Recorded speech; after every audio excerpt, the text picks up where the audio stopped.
Hello students, आज के इस वीडियो में हम लोग जानेंगे रीडिंग सेक्शंस के क्वेश्चंस को कैसे करें। जैसा कि हम सभी जानते हैं कि रीडिंग सेक्शंस का क्वेश्चन जो है थोड़ा चैलेंजिंग होता है और और आप एग्जाम में अगर 80 मार्क्स का एग्जाम जो देने जाइएगा इंग्लिश का, उसमें आप 60 मार्क्स का प्रिपरेशन वेल करके जा सकते हैं। बट ये जो 20 मार्क्स का प्रिपरेशन है, इसमें आप बहुत प्रिपरेशन करके नहीं जा सकते हैं, क्योंकि आप जितना भी पढ़ के जाओगे जरूरी नहीं है कि उससे आए वो रीडिंग सेक्शंस में कोई पैसेज आ जाए। सो दैट्स वाई कुछ तो क्लू होगा, कुछ तो हैक्स होगा जिससे कि बच्चे 100 में 100 भी तो लाते हैं इंग्लिश में, वो कैसे लाते हैं, या फिर 90 से ऊपर मार्क्स कैसे लाया जा सकता है। सो उन सभी चीज़ों को पॉइंट को हम लोग देखते हुए अभी रीडिंग सेक्शंस के क्वेश्चंस को अटैम्प्ट करेंगे। ओके, तो लेट्स सी रीडिंग सेक्शंस का। अभी जो हम लोग ये जो क्वेश्चन पेपर है, ये एक सिंपल पेपर 2023-24 का क्वेश्चन है। तो ये मत सोचिए कि हाँ 2023-24 का सिंपल पेपर का क्वेश्चन है, क्योंकि कोई भी क्वेश्चन किसी भी तरह के क्वेश्चन का प्रैक्टिस कीजिए रीडिंग सेक्शंस में, वो आपके लिए हमेशा इंपॉर्टेंट होगा। और रीडिंग सेक्शंस के हैक्स की बात करें, जो मैं ऑब्जर्व किया हूँ पिछले कई एक सालों से पढ़ाते हुए एज ए टीचर, तो उसमें ये चीज़ है, सबसे पहला चीज़ है कि जब आप कोई क्वेश्चंस को पढ़ते हैं तो उसको रीडिंग सेक्शन में जो पैसेज को पढ़ते हैं तो उसको केयरफुली पढ़िए। रीड द पैसेज केयरफुली, पहला बात। दूसरी बात है, and point out the hard word, जो आपको हार्ड वर्ड लग रहा है, जो आपको समझ में नहीं आ रहा है, उसको पॉइंट आउट कर लीजिए, उसको अंडरलाइन कर लीजिए। और मैं ये दावे के साथ कह सकता हूँ कि आप सारे वर्ड का मीनिंग नहीं जानते हुए भी किसी पैसेज को सॉल्व कर सकते हैं, एंड 10 आउट ऑफ 10 मार्क्स जो भी रहता है वो आप ला सकते हो, 20 आउट ऑफ 20 भी। रीड द क्वेश्चन केयरफुली, जितना जरूरत है क्वेश्चन पैसेज को अच्छे से पढ़ना, उससे कहीं ज़्यादा इंपॉर्टेंट है क्वेश्चंस को पढ़ना। तो क्वेश्चंस को अच्छे से पढ़िए। इफ़ नॉट अंडरस्टैंड, अगर क्वेश्चन समझ में नहीं आया तो क्वेश्चंस को 2 बार पढ़िए। पैसेज को 1 टाइम से रीड कीजिए, 1 टाइम। क्वेश्चंस को 2 टाइम्स, 2 टाइम्स। तो ये 1-2 का फॉर्मूला याद रखिएगा, 1 टाइम्स पैसेज और 2 टाइम्स क्वेश्चंस को रीड करना है, क्योंकि कई बार हम लोग क्वेश्चन ही गलत पढ़ लेते हैं तो फिर आंसर भी गलत हो जाता है। Now answer the question where और whenever you feel blank. Blank in the sense कि जब आपको लगता है कुछ हमको समझ में नहीं आ रहा है क्वेश्चन पढ़ के। कई एक बच्चे ने मुझे बोला है, then stop and try again to read the specific paragraph. अब कुछ क्वेश्चन में आपको ना दिया रहेगा कि ये जो क्वेश्चन है उसके कौन से पैराग्राफ से बिलोंग करता है, पैराग्राफ 2 या 3। फिर उसको एक बार फिर से पढ़ के देन उस क्वेश्चन को अटैम्प्ट करेंगे हम लोग। आगे क्या है, for vocabulary question use clue. Vocabulary के लिए क्लू यूज़ कीजिए, जैसे कि आप आगे पीछे के वर्ड्स को देख के उसको समझ सकते हो उसका मीनिंग क्या होगा। सेंटेंस आइडिया लगता है कि हाँ यहाँ पे इस वर्ड का ये मीनिंग हो सकता है। जिसमें से एक है कि एंड और जो है ना आपका जनरली सिनोनिम को बताता है, उससे जो वर्ड जुड़ते हैं वो सिनोनिमिकल वर्ड होते हैं। और अगर बट जो है वो एंटोनिम्स को बताता है। दूसरा यहाँ पे एक रीजनिंग टाइप का क्वेश्चन आता है, उसमें आपका रहेगा कुछ सेंटेंस दिया रहेगा, पूछेगा ये क्या किस तरह का सेंटेंस है। तो अगर उसमें आपको लगता है कि बहुत सारे लोगों का ये विचार है, ओपिनियन है, तो वो हमेशा सब्जेक्टिव जजमेंट के अंदर आता है। किस में आता है? सब्जेक्टिव जजमेंट के अंदर आता है। और अगर वो फैक्ट लग रहा है तो फैक्ट जो होता है वो ऑब्जेक्टिव जजमेंट होता है। ये बातें हैं। उसके बाद और क्या होता है, रीजनिंग बेस्ड क्वेश्चन भी आते हैं। सर ये क्या बता रहे हैं? हाँ बिल्कुल, reasoning based question in the sense वो वोकैब के क्वेश्चन होंगे। आपको दे देगा यहाँ पे एक हैप्पी वर्ड दे देगा, एक यहाँ दे देगा जॉय दे देगा, यानी कि दोनों का मीनिंग क्या है? सेम है। सॉरी यहाँ रेशियो के फॉर्म में, यहाँ प्रोपोर्शन का दे देगा साइन। अब यहाँ से आपको लिख देगा ओपन, पूछेगा इसका क्या होगा, तो ओपन का हो जाता है डिस्क्लोज, तो डिस्क्लोज हमारा क्या हो जाएगा? आंसर हो जाएगा। इस तरीके से आपको रहेगा दिया हुआ कि इन दोनों में जो रिलेशन है वही रिलेशन अगले 2 वर्ड का बनाना है। तो इस तरीके का ये आपका टोटल कुल मिला के हैक्स है। इसका आप स्क्रीनशॉट ले लीजिए, और इससे जब भी आप क्वेश्चन पैराग्राफ का प्रैक्टिस कीजिए तो जरूर कीजिए। आइए क्वेश्चंस को देखते हैं पैराग्राफ्स को। और टू बी ऑनेस्ट उसके बहुत सारे वर्ड्स हो सकते हैं जो हम भी नहीं जानते, अभी नहीं जानते, बट स्टिल हम लोग उसको कर लेंगे ईजिली। तो लेट्स डू, पढ़ते हैं लाइन बाय लाइन क्या क्या लिखा हुआ है। सबसे पहले लिखा है, as a high school student studying poetry can be a roller coaster ride. High school student के लिए पोएट्री को स्टडी करना ईजी जॉब नहीं है। जिस तरह से रोलर कोस्टर राइड होता है, मुझे तो बहुत डर लगता है ये बड़े बड़े झूलों से झूलने पे। रोलर कोस्टर राइड एक अम्यूजमेंट एक टाइप का कह सकते हैं, झूला है, एंजॉय करने का तरीका है। This journey is punctuated by moments of profound appreciation for simpler pieces. इसमें छोटी छोटी चीज़ों के लिए एप्रिसिएशन मिलता है। And intermediate frustration with more complex works. और इसके साथ साथ क्या बोला गया है? प्रोफाउंड, यहाँ पे आपको जहाँ सिंपल पीसेस के लिए एप्रिसिएशन मिलता है वहीं पे intermediate frustration with more complex works. लेकिन वर्क अगर कॉम्प्लेक्स हो तो फ्रस्ट्रेशन भी हो जाता है जब काम नहीं होता है। लेट्स बी रियल हियर, अगर सच बात करें तो some poems are just plain confusing. कुछ पोएम क्या है? सिर्फ कन्फ्यूजिंग होता है। And no amount of re reading seems to help decipher. Decipher मतलब कोई चीज़ को व्याख्या करना, मतलब बताना। क्या कह रहा है? जस्ट वेट, हाँ, some poem are just plain confusing. कुछ पोएम तो होता ही है confusing. And no amount of re reading, उसको दोबारा पढ़ने से भी कोई फायदा नहीं है, आप उसको समझ नहीं पाएंगे। Seems to be help intended meaning, उसके अंदर इंटेंडेड मतलब छिपा हुआ जो मीनिंग है उसको समझने के लिए। The puzzlement that result from such instances can be both vexing, आपको तंग भी कर सकता है, डीमोटिवेटिंग, आपको डिमोटिवेट भी कर सकता है।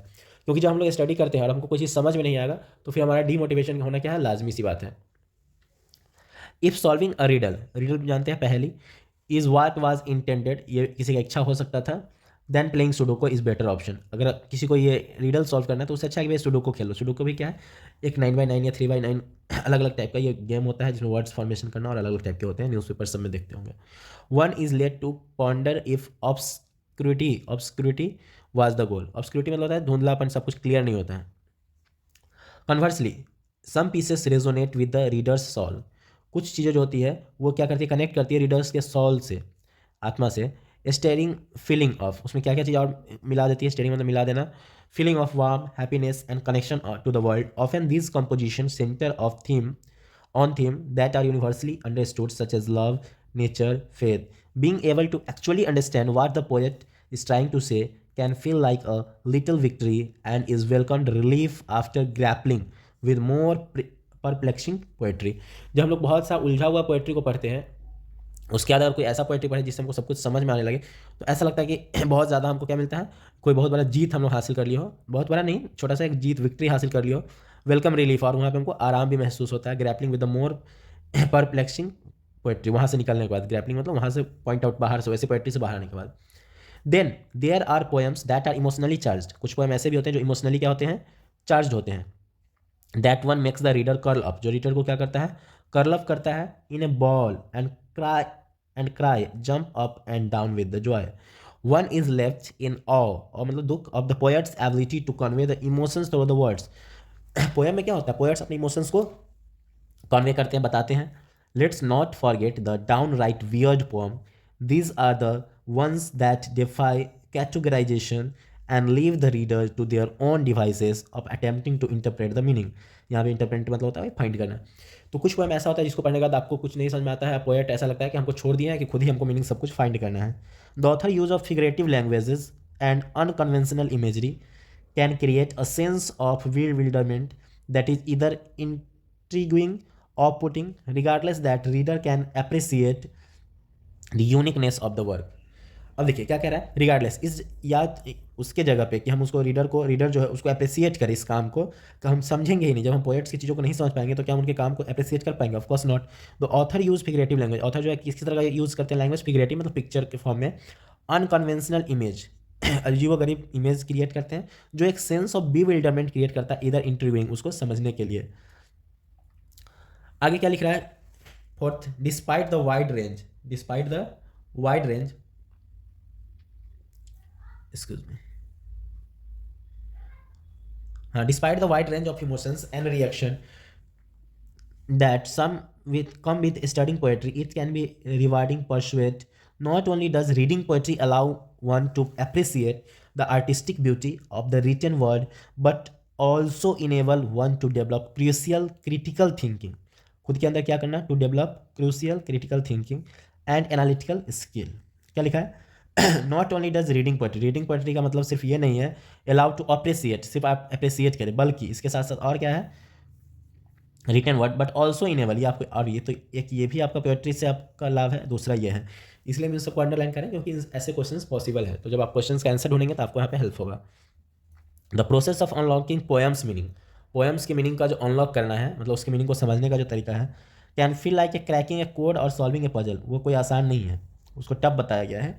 But the sense of accomplishment derived from the mastering and challenging the piece can be deeply gratifying. Finally, impressing an English teacher with a well analyzed poem can be source of pride and validation. अगर हम किसी English के teacher को impress कर ले, can be a source of pride और validation, वो एक चीज़ का सबूत होगा, ऐसा कुछ समथिंग लाइक दैट मीनिंग यहाँ पे दे रहा है।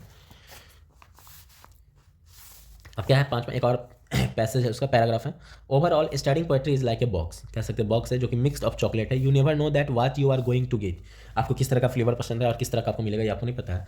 But whether it is a complex, emotional और simple, just downright weird, there is always something to gain, कुछ ना कुछ तो मिलेगा from the experience. So let's applaud all the poets, इसलिए सारे पोएट्स के लिए हम लोग को तारीफ करना चाहिए, उनके लिए अपलॉड करना चाहिए। There for making us laugh, जो हम लोग को हंसाते हैं पोएट, रुलाते हैं, स्क्रैचेस आवर हेड्स, कई बार समझ में नहीं आता, नहीं अपना सर खुजलाने लगते हैं, and occasionally feel like a genius, some time लोग को जीनियस वाला फीलिंग भी आता है। 414 वर्ड्स का ये आपका पैसेज था। अब क्या हम लोग को क्वेश्चंस को पढ़ना है, सीधा सीधा हम लोग क्वेश्चंस को पढ़ते हैं बिना किसी को डिले किए हुए। पहला क्वेश्चन क्या है, which of the following statements best describe the author's attitude towards the studying poetry. Which of the following statements, कौन सा स्टेटमेंट जो है डिस्क्राइब किया ऑथर्स के एटीट्यूड को पोएट्री के लिए। तो आइए समझते हैं। Finds poetry to be frustrating and meaningless endeavour, नहीं, हमेशा मीनिंगलेस तो नहीं बोल सकते, फ्रस्ट्रेटिंग बोल सकते हैं ऑफकोर्स, लेकिन but not always, so that's why this will be not the option. आगे है believe that emotional roller coaster of studying poetry is not worth लिख दिया, so that's why this is also not possible. Recognise the challenge of studying poetry, poetry को study करने का जो challenge है उसको पहचानना, but also acknowledge the rewards, जिससे उसे अब रिवार्ड मिलता है उसके बारे में भी जानना, तो ये पॉसिबल है, यही आपका होगा आंसर। चौथा में क्या बोला है, feels the poetry is too obscure and abstract the average person to appreciate, नहीं, 3 आपका आंसर हो जाएगा। तो आप भी पढ़िए, मैं इस क्वेश्चन को भी, इसके भी पीडीएफ को मैं अच्छे से डाल दूंगा चैनल पे, आप वहाँ से देख सकते हैं। और क्वेश्चंस को खुद से ट्राई कीजिए करने का, कोई भी पैसेज लीजिए, उठाइए, उसको बनाने का कोशिश कीजिए और समझिए। एंड देन अगर आपको नहीं होता है तो आप जरूर कमेंट सेक्शन में बताइए, तो मैं जरूर उसको भी ट्राई करूँगा सॉल्व करवाने का। नेक्स्ट क्या है, what is the tone of the writer, writer का टोन क्या है। जब वो पैराग्राफ 1 में ये लाइन लिखे हैं, आप अपना रिस्पॉन्स को बताइए लगभग 40 वर्ड में। If solving riddle is what was intended, अगर यही रिडल को सॉल्व करना अगर हमारा इच्छा था तो उससे बेहतर होगा कि हम क्या कर ले, सुडोकू खेल ले।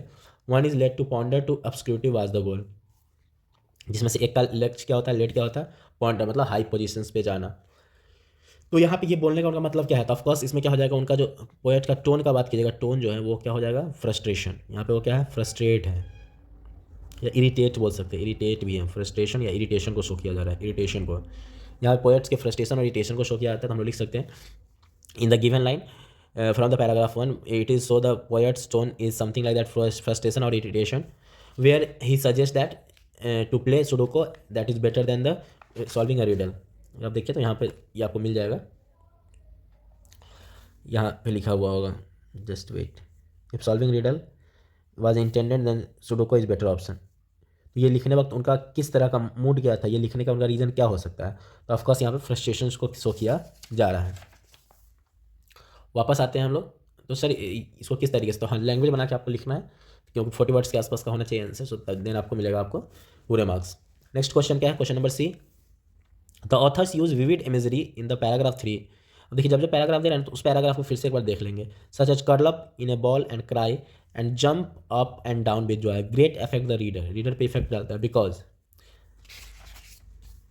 अगर आप देखिएगा तो यहाँ पे हम ऑलरेडी अंडरलाइन कर रखे हैं चैप्टर पैराग्राफ 3 में क्या है, there are the poems emotionally charge, then there are the poems that are emotionally charge, the ones that makes reader curl up in a ball and cry up and jump with the down with the joy. One is left in awe of the poet's ability to convey the emotions through the words. वो words के through क्या करते हैं, emotions को बताते हैं। greatly affects the reader, reader को greatly affect करता है। एक तो ये कह सकते हैं ये इमोशनली चार्ज करता है, पहला ये भी एक आंसर हो सकता है, और दूसरा हो सकता है कि इसमें क्या होता है, रीडर्स जो होते हैं वो पोएट के एबिलिटी को, जो अपने इमोशंस को बताना चाह रहा है वर्ड्स के थ्रू, उसको समझने का कोशिश करता है। वेट, इसका आंसर देखते हैं कि क्या है इसका answer. Question number C, it helps the reader to emphasise with the writer's share feelings regards his plight when he is reading particular type of poetry. It helps the reader to empathize with the writer and share feelings regards the plight. जो भी उसमें answer दिया है, इसमें मैं कभी नहीं बोलता हूँ कि जो आंसर आपको कोई टीचर बता रहा है या फिर कोई बुक्स में दिया हो वही सिर्फ सही है। तो as per how much I understand this passage, जितना मैं इस पैसेज को पैराग्राफ को समझा हूँ, यहाँ पर ऑथर जो इस तरह का टोन यूज़ किए हैं, greatly affect the reader, reader को क्यों क्या अफेक्ट करना चाह रहे हो, तो डेफिनेटली यहाँ पे होना चाहिए, एक तो हो जाएगा इमोशनली चार्ज, ये लिख सकते हैं, दूसरा they want to authors use the figurative conventional imaginary can create a sense of, या फिर यहाँ से लिख सकते हैं create a sense of bewilderment that is इधर इंट्रिगिंग और पुट, यहाँ तक आप डायरेक्ट लिख सकते हैं इसमें से उठा के वर्ड। तो ये इसका आंसर होना चाहिए इसी का। डी में क्या कह रहा है, the passage include some words that are opposite of each other, जिसका मीनिंग एक दूसरे से अपोजिट है उसको पहचाना, यानी कि एंटोनिम्स। तो ऐसे क्वेश्चन तो अक्सर आते हैं, सिनोनिम्स एंटोनिम्स बेस्ड। तो हाँ, इसमें आपको दिक्कत हो सकता है ऐसे क्वेश्चन को करने में, तो कुछ तो आपको आता होगा, जैसे इमोशन और फीलिंग ऑलमोस्ट सेम होता है, तो ये नहीं होगा, ये सिनोनिम्स हो जाएगा, ये सिनोनिम हो जाएगा। अप्रिसिएट करना, अपलॉड करना, वही चीज़ हो गई, तारीफ करना, तो सिनोनिम हो जाएगा। डेशिफर और इंटरप्रेटिंग करना, इन दोनों का मतलब होता है ढूंढना। अब बोला है 2 सेट का बात कर रहा है, तो सिंपल और चैलेंजिंग तो एक तो ये है ही, इसको हम इजीली समझ सकते हैं, दूसरा ये हो जाएगा। हाँ, इस क्वेश्चन का आंसर की बात करें तो इसमें दिया हुआ है 2 और 4, मैं देखा था आई थिंक, इसमें 2 और 4 दे रहा है, बल्कि डिसिफर और इंटरप्रेटिंग दोनों का मतलब एक ही होता है। तो आप लोग सिर्फ किसी भी राइटर या किसी का भी आंसर को सीधे सीधे एक्सेप्ट नहीं करना है, समझना है खुद को भी, फिर उसको एक्सेप्ट करना है। और ये जो आपका सेक्शन है, सेक्शन ए, इसको करने के लिए आप मिनिमम एग्जाम में टाइम रखिए तो 1 आवर से लेके 1 आवर 30 मिनट्स तक का, यानी कि 60 to 90 मिनट्स का टाइम लग सकता है आपको एक करने में। एक आई मीन सेक्शन ए के अंदर जो 2 क्वेश्चन है 1 और 2 करने में। इसलिए वीडियो का भी लेंथ हम लोग एक ही पैसेज करेंगे, फिर भी बहुत लंबा हो सकता है जो कि मेरे इन जनरल वीडियोज़ के कंपेरिजन में थोड़ा सा बड़ा होगा। देखते हैं नेक्स्ट क्वेश्चन। क्वेश्चन नंबर ई क्या कह रहा है? क्वेश्चन नंबर ई कह रहा है complete the sentence. We can say that authors tone becomes more neutral and objective, मतलब उद्देश्य वाला हो गया था, when discussing weird poem compare to other types of poetry, because ये आप देखे होंगे तो दिया हुआ है, we can say that authors का टोन जो है वो न्यूट्रल हो गया था एंड ऑब्जेक्टिव उद्देश्य वाला हो गया था जब वो डिस्कस कर रहे थे weird poem compare to other types of poetry, because दूसरे टाइप की पोएट्री से उसको जब कंपेयर कर रहे थे तो उसको क्या वो बताना क्या चाह रहे थे, यहाँ पे क्या होना चाहिए, क्या फिल इन द ब्लैंक्स में आएगा वर्ड वेट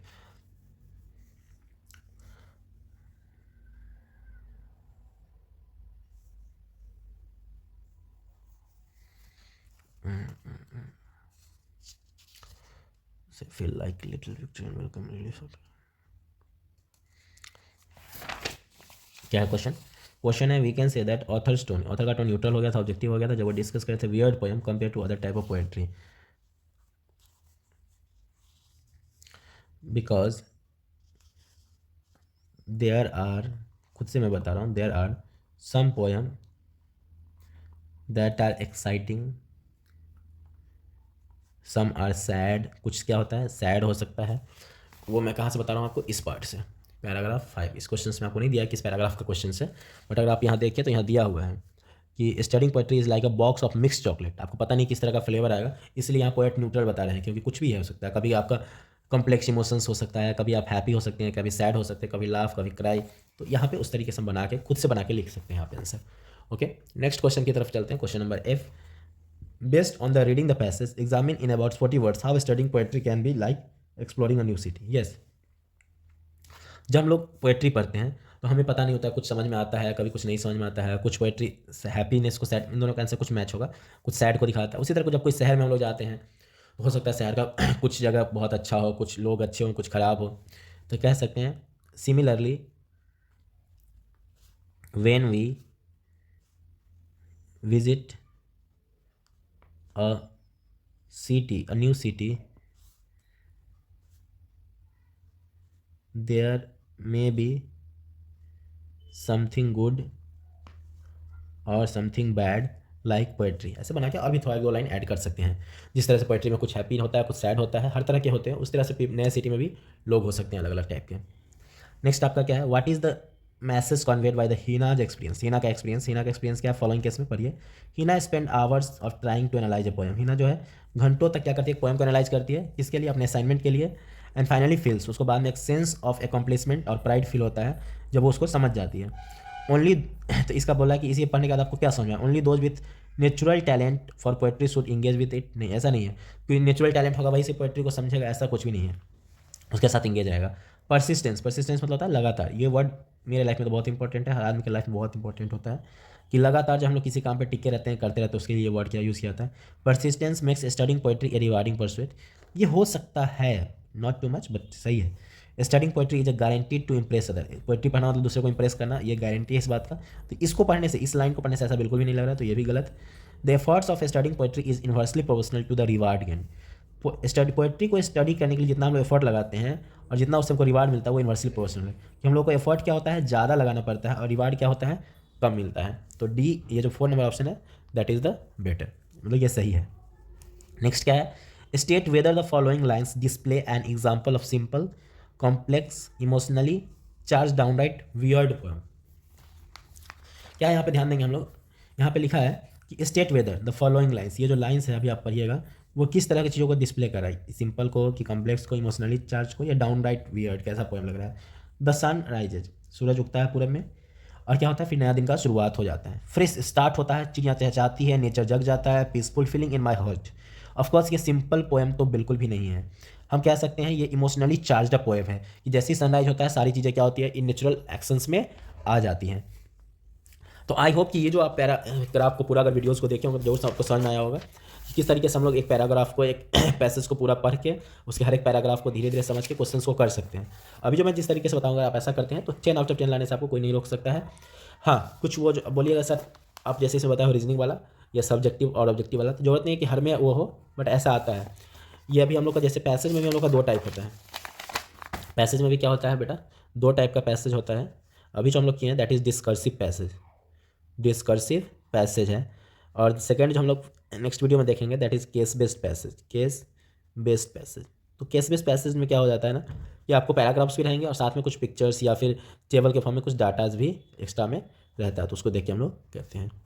तो ठीक है, इस वीडियो में इतना है, फिर मिलते हैं नेक्स्ट वीडियो में।